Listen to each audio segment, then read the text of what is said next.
দোকানে? আরে ও দোকানি, হ্যাঁ কি হয়েছে বল। তোমার দোকানে বডি অয়েল তেল আছে? থাকলে একটা আমাকে দাও তো। এই যা দেখ ভেতরে আমার কর্মচারীটা রয়েছে, ওকে গিয়ে বল দেখ দিবে। আচ্ছা ঠিক আছে তাহলে। ও দাদা, কি নেবে বলো? বলছিলাম আমাকে একটা বডি অয়েল তেল দাও তো। দিচ্ছি, দাঁড়াও। এই নাও বডি অয়েল। আর কি লাগবে বলো? আর মেকআপ বক্স আছে? থাকলে দুটো দিয়ে দাও। হ্যাঁ আছে তো, দিচ্ছি, দাঁড়াও। এই নাও দুটো মেকআপ বক্স। আর কি লাগবে?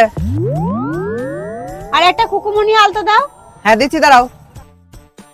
এই নাও তোমার খুকুমনি আলতা। আর কিছু লাগবে? না দাদা, আর কিছু লাগবে না, এই কটা। এরপর তুমি হিসাব করে দেখো আমার কত হলো। দাঁড়াও দেখছি। এই দুটো হচ্ছে তোমার 150 টাকা, এটা 100 টাকা, 250 টাকা, আর এটা 50 টাকা। 300 টাকা দাও।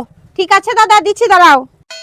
আচ্ছা দাদা, তুমি যে এই দোকানে কাজ করো, তো তোমাকে কত মাইনে দেয়? আর মাইনে 5000 টাকা করে দেয় মাত্র। কি বললে দাদা? 5000 টাকা? মোটে? এতে তোমার সংসার চলে? দূর, 5000 টাকায় আবার কারো সংসার চলে এখনকার দিনে? আমি এখান থেকে একটা উপরি বাড়তি ইনকাম করি। তার মানে দাদা? আরে বাবা, মালিক যখন চা খেতে যায় তখন আমি ক্যাশ থেকে 200-500 টাকা ঝেপে দিই।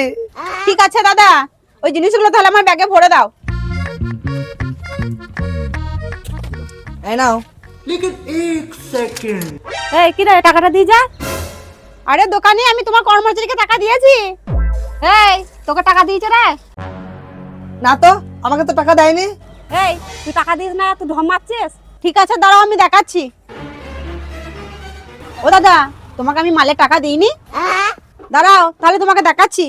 আরে বাবা, মালিক যখন চা খেতে যায় তখন আমি ক্যাশ থেকে 200-500 টাকা ঝেপে দিই। দিয়েছে দিয়েছে, ও টাকা শোধ করে দিয়েছে, ও সব ক্লিয়ার করে দিয়েছে। এরপর কি বলবে আমি তোমাকে মালের টাকা দিইনি?